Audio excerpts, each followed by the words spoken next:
Hello everybody, bonjour tout le monde, welcome back to Games and Gutenberg.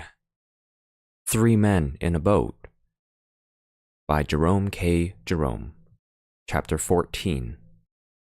This book is available at gutenberg.org. Walgrave, Waxworks, Sunning, Our Stew. Montmorency is sarcastic.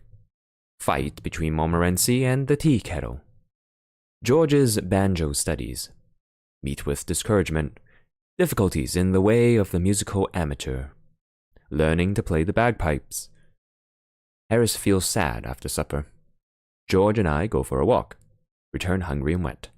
There is a strangeness about Harris. Harris and the Swans, a remarkable story. Harris has a troubled night. We caught a breeze after lunch, which took us gently up past Walgrave and Ship Lake. Mellowed in the drowsy sunlight of a summer's afternoon, Walgrave, nestling where the river bends, makes a sweet old picture as you pass it, and one that lingers long upon the retina of memory. The George and Dragon at Walgrave boasts a sign painted on the one side by Leslie R.A., and on the other by Hodgson of that ilk. Leslie has depicted the fight. Hodgson has imagined the scene after the fight. George, the work done, enjoying his pint of beer. Day, the author of Sandford and Merton, lived, and more credit to the place still, was killed at Walgrave. In the church is a memorial to Mrs. Sarah Hill, who bequeathed £1 annually to be divided at Easter between two boys and two girls who have never been undutiful to their parents, who have never been known to swear or to tell untruths, to steal or to break windows. Fancy giving up all that for 5 shillings a year. It is not worth it. It is rumored in the town that once, many years ago, a boy appeared who really never had done these things, or at all events, which was all that was required or could be expected, had never been known to do them, and thus won the crown of glory. He was exhibited for 3 weeks afterwards in the town hall under a glass case. What has become of the money since, no one knows. They say it is always handed over to the nearest waxworks show. Ship Lake is a pretty village, but it cannot be seen from the river being upon the hill. Tennyson was married in Ship Lake Church. The river up to Sunning winds in and out through many islands and is very placid, hushed, and lonely. Few folk, except at twilight, a pair or two of rustic lovers, walk along its banks. Airy and Lord Fitznoodle have been left behind at Henley, and dismal, dirty Reading is not yet reached. It is a part of the river in which to dream of bygone days, and vanished forms and faces, and things that might have been but are not, confound them. We got out at Sunning, and went for a walk round the village. It is the most then one built of bricks and mortar. Every house is smothered in roses, and now, in early June, they were bursting forth in clouds of dainty splendor. If you stop at Sunning, put up at the Bull, behind the church.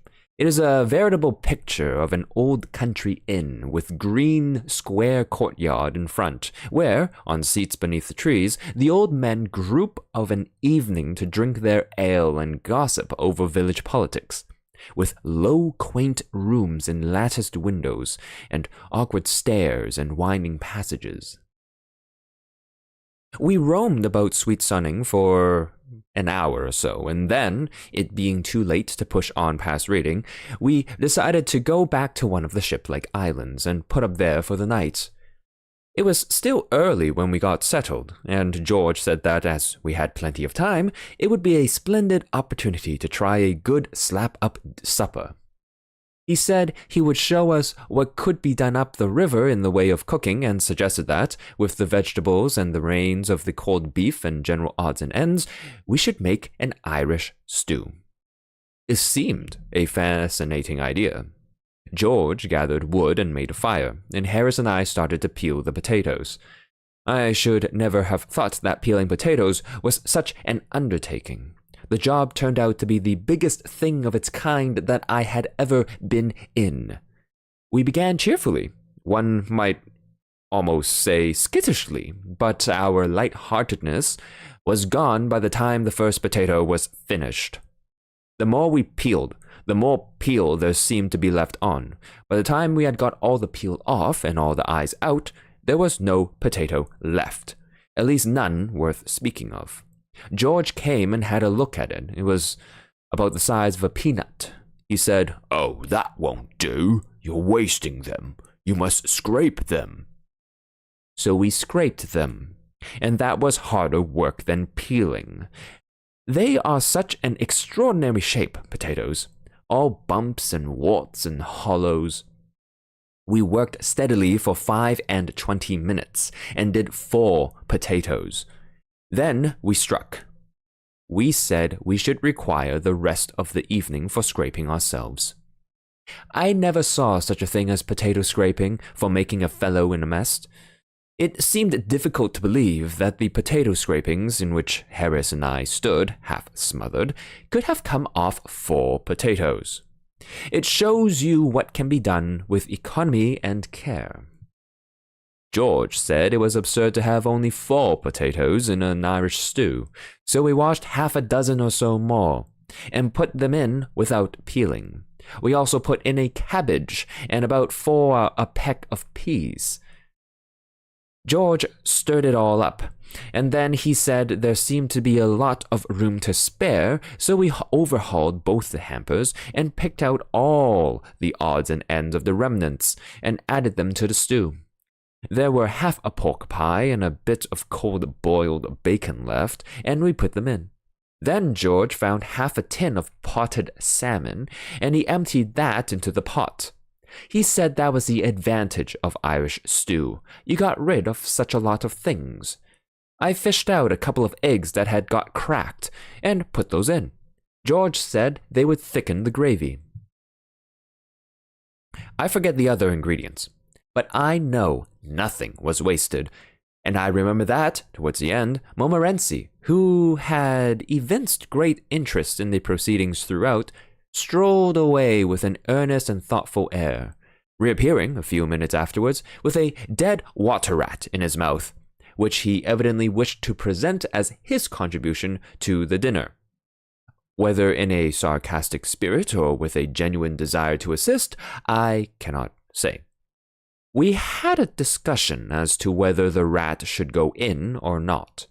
Harris said that he thought it would be all right mixed up with the other things, and that every little helped. But George stood up for precedent.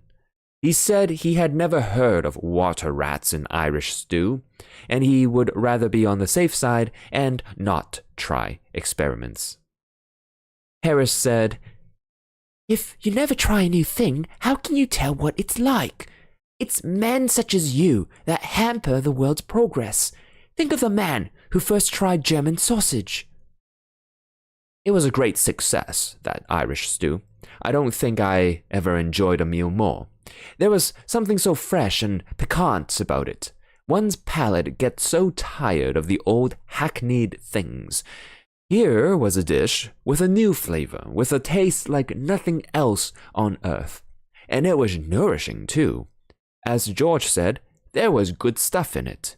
The peas and potatoes might have been a bit softer, but we all had good teeth, so that did not matter much. And as for the gravy, it was a poem. A little too rich, perhaps, for a weak stomach, but nutritious. We finished up with tea and cherry tart. Montmorency had a fight with the kettle during tea time and came off a poor second.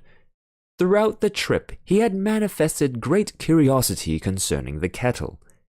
He would sit and watch it as it boiled with a puzzled expression and would try and rouse it every now and then by growling at it.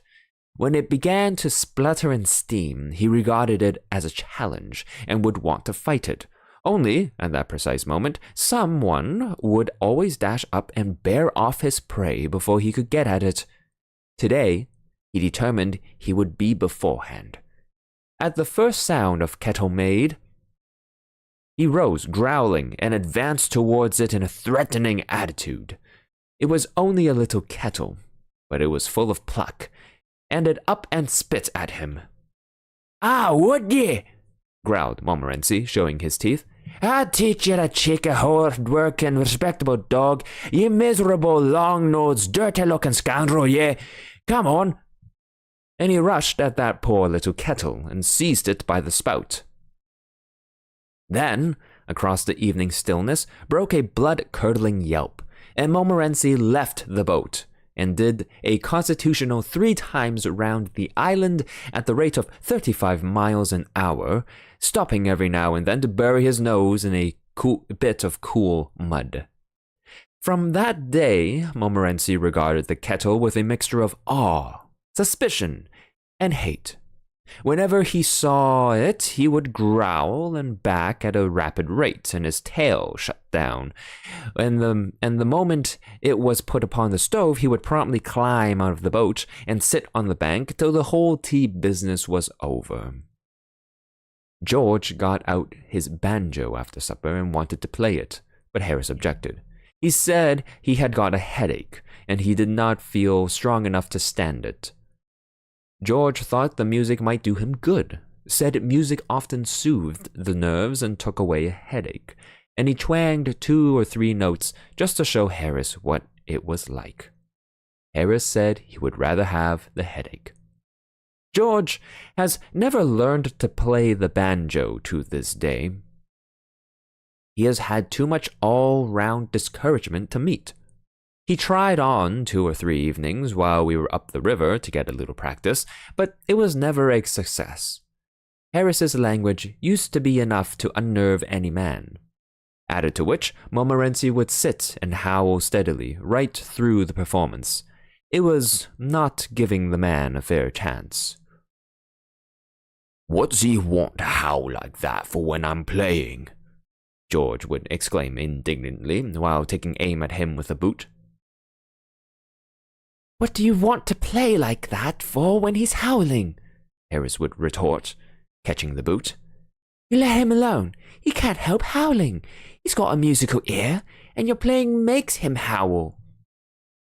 So George determined to postpone study of the banjo until he reached home. But he did not get much opportunity even there. Mrs. P. used to come up and say she was very sorry for herself. She liked to hear him.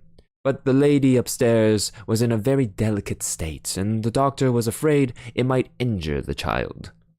Then George tried taking it out with him late at night and practicing round the square. But the inhabitants complained to the police about it, and a watch was set for him one night, and he was captured. The evidence against him was very clear, and he was bound over to keep the peace for 6 months. He seemed to lose heart in the business after that. He did make 1 or 2 feeble efforts to take up the work again when the 6 months had elapsed, but there was always the same coldness, the same want of sympathy on the part of the world to fight against, and, after a while, he despaired altogether, and advertised the instrument for sale at a great sacrifice, owner having no further use for same, and took to learning card tricks instead. It must be disheartening work learning a musical instrument. You would think that society, for its own sake, would do all it could to assist a man to acquire the art of playing a musical instrument. But it doesn't. I knew a young fellow once who was studying to play the bagpipes, and you would be surprised at the amount of opposition he had to contend with. Why, not even from the members of his own family did he receive what you could call active encouragement. His father was dead against the business from the beginning, and spoke quite unfeelingly on the subject. My friend used to get up early in the morning to practice, but he had to give that plan up because of his sister. She was somewhat religiously inclined and said it seemed such an awful thing to begin the day like that. So he sat up at night instead, and played after the family had gone to bed. But that did not do, as it got the house such a bad name. People, going home late, would stop outside to listen, and then put it about all over the town the next morning that a fearful murder had been committed at Mr. Jefferson's the night before. And they would describe how they had heard the victim's shrieks and the brutal oaths and curses of the murderer, followed by the prayer for mercy and the last dying gurgle of the corpse. So they let him practice in the daytime, in the back kitchen with all the doors shut. But his more successful passages could generally be heard in the sitting room, in spite of these precautions, and would affect his mother almost to tears. She said it put her in mind of her poor father. He had been swallowed by a shark, poor man, while bathing off the coast of New Guinea. Where the connection came in, she could not explain.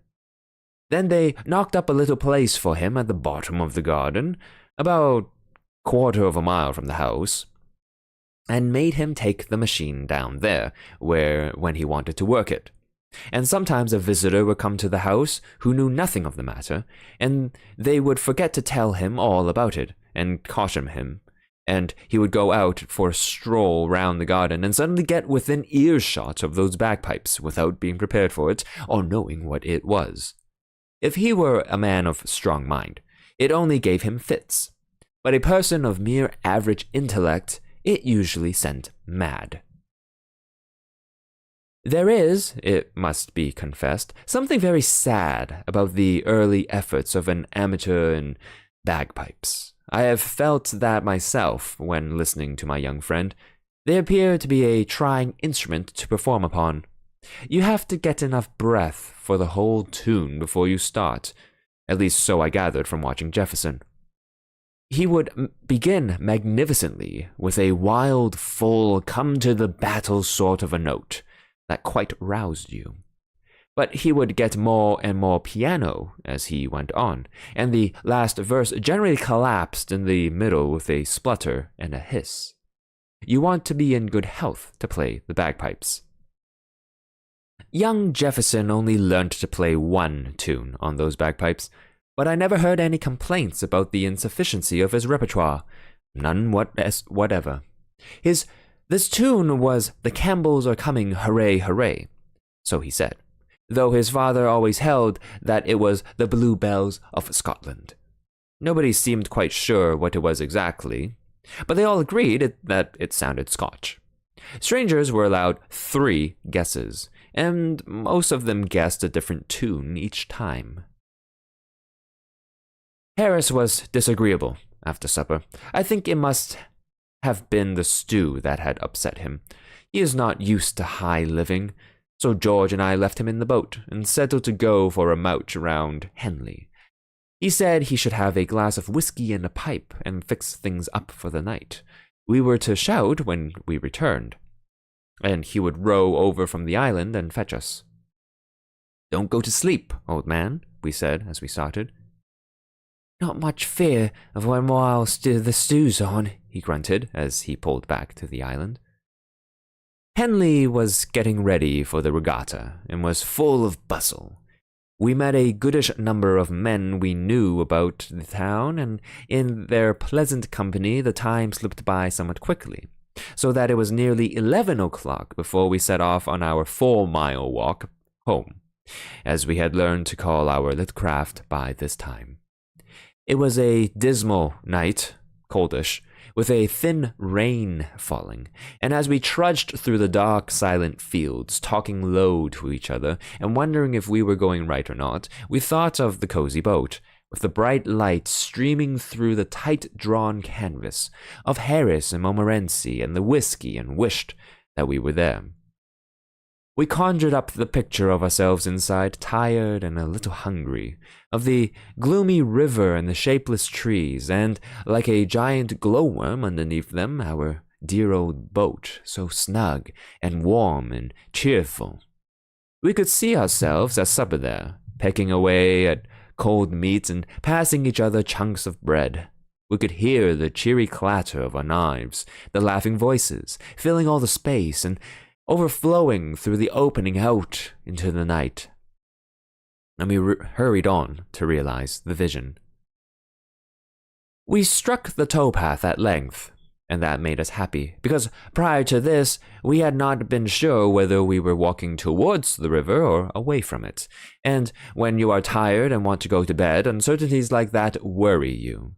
We passed Skip Lake as the clock was striking the 11:45, and then George said thoughtfully, "You don't happen to remember which of the islands it was, do you?" "No," I replied, beginning to grow thoughtful too. "I don't. How many are there?" "Only 4, answered George. "It will be all right if he's awake." "And if not?" I queried. But we dismissed that train of thought. We shouted when we came opposite the first island, but there was no response, so we went to the second and tried there and obtained the same result. "Oh, I remember now," said George. "It was the third one." And we ran on hopefully to the third one and hallooed. No answer. The case was becoming serious. It was now past midnight. The hotels at Skip Lake and Henley would be crammed, and we could not go round knocking up cottagers and householders in the middle of the night to know if they let apartments. George suggested walking back to Henley and assaulting a policeman, and so getting a night's lodging in the station house. But then there was the thought, suppose he only hits us back and refuses to lock us up. We could not pass the whole night fighting policemen. Besides, we did not want to overdo the thing and get 6 months. We despairingly tried what seemed in the darkness to be the 4th island, but met with no better success. The rain was coming down fast now, and evidently meant to last. We were wet to the skin, and cold and miserable. We began to wonder whether there were only 4 islands or more, and whether we were near the islands at all, or whether we were anywhere within a mile of where we ought to be, or in the whole wrong part of the river altogether. Everything looked so strange and different in the darkness. We began to understand the sufferings of the babes in the wood. Just when we had given up all hope. Yes, I know, that is always the time that things do happen in novels and tales. But I can't help it. I resolved, when I began to write this book, that I would be strictly truthful in all things. And so I will be, even if I have to employ hackneyed phrases for the purpose. It was just when we had given up all hope, and I must therefore say so. Just when we had given up all hope, then I suddenly caught sight, a little way below us, of a strange, weird sort of glimmer flickering among the trees on the opposite bank. For an instant I thought of ghosts. It was such a shadowy, mysterious light. The next moment it flashed across me that it was our boat, and I sent up such a yell across the water that made the night seem to shake in its bed. We waited breathless for a minute, and then, oh, divinest music of the darkness. We heard the answering bark of Montmorency. We shouted back loud enough to wake the 7 sleepers. I never could understand myself why it should take more noise to wake 7 sleepers than 1. And after what seemed an hour, but what was really, I suppose, about 5 minutes, we saw the lighted boat creeping slowly over the blackness and heard Harris's sleepy voice asking where we were. There was an unaccountable strangeness about Harris. It was something more than mere ordinary tiredness. He pulled the boat against a part of the bank from which it was quite impossible for us to get into it, and immediately went to sleep. It took us an immense amount of screaming and roaring to wake him up again and put some sense into him, but we succeeded at last and got safely on board. Harris had such a sad expression on him, so we noticed, when we got into the boat. He gave you the idea of a man who had been through trouble. We asked him if anything had happened, and so he said, "Swans!" It seemed we had moored close to a swan's nest, and soon after George and I had gone, the female swan came back and kicked up a row about it. Harris had chivied her off, and she had gone away and fetched up her old man. Harris said he had quite a fight with these two swans, but courage and skill had prevailed in the end, and he had defeated them. Half an hour afterwards, they returned with 18 other swans. It must have been a fearful battle, so far as we could understand Harris's account of it. The swans had tried to drag him and Montmorency out of the boat and drown them, and he had defended himself like a hero for 4 hours and had killed the lot, and they had all paddled away to die. "How many swans did you say there were?" asked George. 32, replied Harris sleepily. "You said 18 just now," said George. "No, I didn't," grunted Harris. "I said 12. Think I can count?" What were the real facts about these swans, we never found out. We questioned Harris on the subject in the morning, and he said, "What swans?" and seemed to think that George and I had been dreaming. Oh, how delightful it was to be safe in the boat after our trials and fears. We ate a hearty supper, George and I, and we should have had some toddy after it, if we could have found the whiskey, but we could not. We examined Harris as to what he had done with it, but he did not seem to know what we meant by whiskey, or what we were talking about at all. Montmorency looked as if he knew something, but said nothing. I slept well that night, and should have slept better if it had not been for Harris. I have a vague recollection of having been woke up at least 12 times during the night by Harris wandering about the boat with the lantern, looking for his clothes. He seemed to be worrying about his clothes all night. Twice he routed up George and myself to see if we were lying on his trousers. George got quite wild the second time. "What the thunder do you want your trousers for in the middle of the night?" he asked indignantly. "Why don't you lie down and go to sleep?" I found him in trouble the next time I awoke because he could not find his socks, and my last hazy remembrance is of being rolled over on my side and of hearing Harris muttering something about its being an extraordinary thing where his umbrella could have got to. Chapter 14 of 3 Men